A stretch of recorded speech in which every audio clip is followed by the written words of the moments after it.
ayan na nga guys. For today, magluto tayo ng vegetable. So, ayan. Yan ang aming lunch.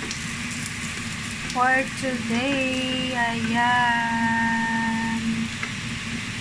Fry muna natin yung garlic. At syempre, ilalagay natin ang vegetables na sangsoy. Tawag nila guys dito ay sangsoy. So, Chinese.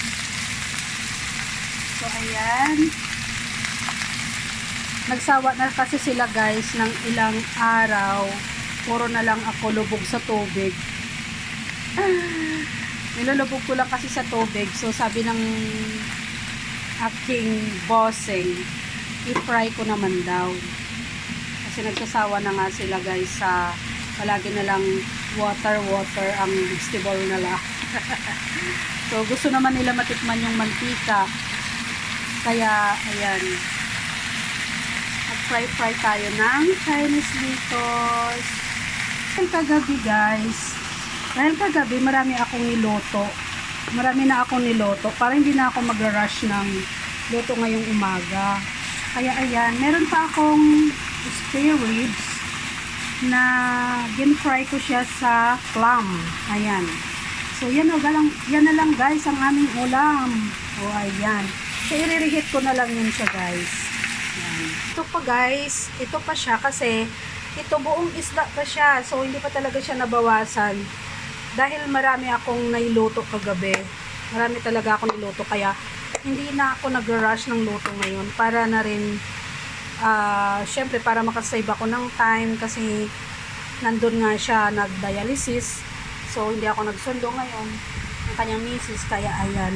Ayan, meron pa akong steamed chicken. Actually kami, tatlo, magkakasabay kami kumain yan. Kasi lang, nagugutom na ako. Hindi ko sila nahintay. Kaya kumain na rin ako ng sarili kong ulam na Gigi. So, ayan lang guys. Kasi ito lang ang sa kanila. Pero pagka, alam nyo ba, mga 1 o'clock, ganyan, pag dumating na sila, at ako na may nakaramdam ulit ng gutom, kakain ulit yan, guys. Alam nyo ba? Hindi naman yan nagpapatalo sa kainan.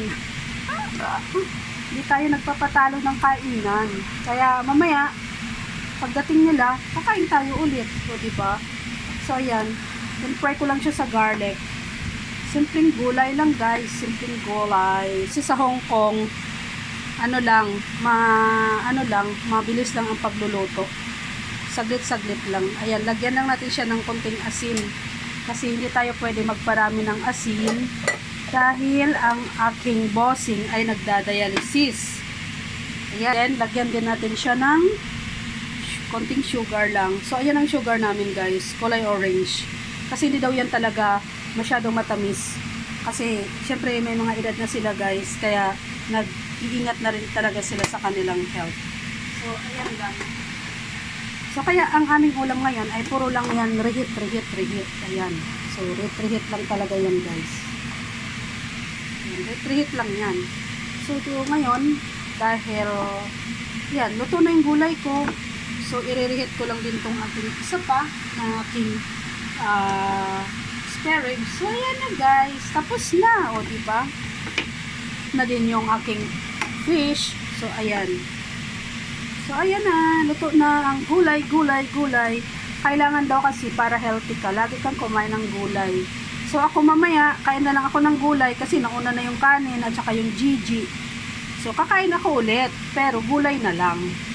Hindi na ako kakain ng mga meat o kung ano pa man. Ayan. Pero, nauna na yung kanin ko. Kaya, hindi na ako kakain ng kanin. Gulay na lang talaga. So, ayan, luto na. Ayan, thank you for watching. Bye!